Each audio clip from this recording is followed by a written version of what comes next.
जी कहे कि एक समय नैमी पारणी तीर्थ में तो कहा कि 88,000 प्राण वेता श्री पूत जी महाराज ने कहा कि हे पूत जी, इस कलयुग में वेद विद्या रहित मानव को ईश्वर भक्ति किस प्रकार मिलेगी और उनका उद्धार कैसे है वह होगा। हे मुनिवर, आप ऐसा कोई व्रत या तप बताइए जिसे करने पर मनुष्य थोड़े ही समय में पुण्य प्राप्त कर सके और उसे मनोवांछित फल मिल सके।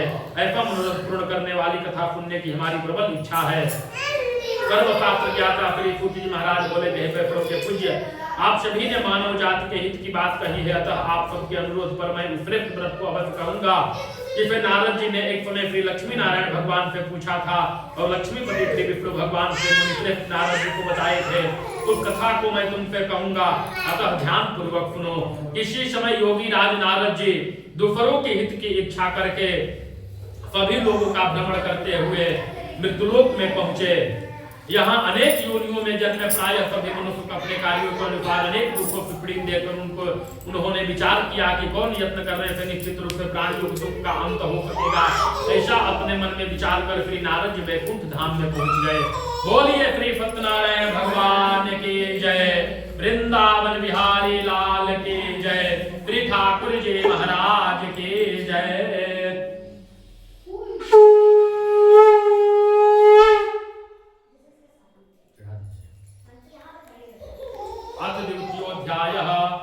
विष्णुलोक में नारद जी पीत वर्ण चार भुजाओं वाले देव एक नारायण को जिनके हाथ पंख गदा पद्म पे सुशोभित को देखकर स्तुति करने लगे।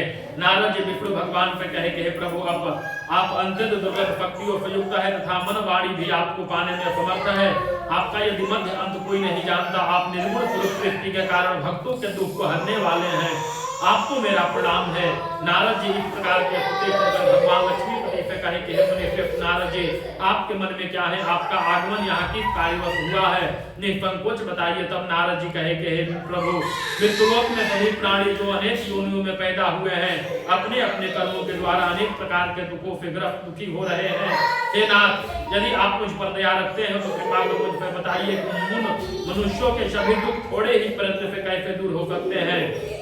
विष्णु भगवान कहे कि हे नारद, मनुष्यों के हित के तुमने बहुत अच्छा प्रश्न किया है। जिस व्रत के करने से मनुष्य मोह के बंधन से छूट जाता है, यह व्रत मैं तुमसे कहता हूँ, सुनो। बहुत पुण्य देने वाला स्वर्ग तथा मृत्युलोक में दुर्लभ उत्तम व्रत है, जो आज मैं प्रेमवश तुमसे कहता हूँ।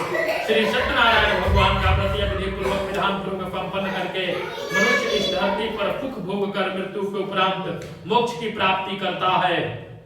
श्री विष्णु भगवान के अमृत से ओतप्रोत वचन सुनकर नारद जी भगवान कहे कि हे प्रभु, उस व्रत का क्या विधान है, उस व्रत का क्या फल है, इस व्रत को पूर्व समय में किस ने किया है और किस दिन यह व्रत करना चाहिए। कृपया इस व्रत की विधि और विधान मुझ पर विस्तार पूर्वक कहिए, मुझसे यह सब सुनने की इच्छा है।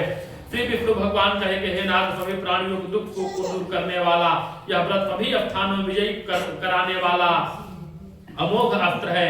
भक्ति और श्रद्धा से युक्त मनुष्य किसी भी दिन श्री सत्यनारायण भगवान की संध्या के समय ब्राह्मण भाई बंधु कर धर्म परायण होकर पूजा करे, भक्ति भाव से परिपूर्ण हो, नैवेद्य केले का फल, शहद, घी, शक्कर, गुड़, गेहूं का आटा सवाया लेकर गेहूं के भाव में पाठी चावल का चूर्ण ले सकते हैं।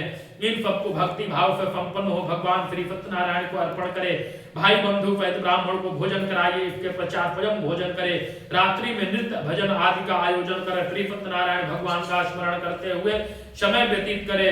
इस तरह जो मनुष्य व्रत करेंगे उनके समस्त मनोरथ निश्चय ही पूर्ण हो जाएंगे। विशेष रूप से कलिकाल कलयुग में मृत्युलोक में यही एक उपाय है जिससे अल्प समय और कम धन में महान पुण्य की प्राप्ति हो सकती है। बोलिए श्री सत्यनारायण भगवान की जय, वृंदावन बिहारी लाल की जय, श्री ठाकुर जी महाराज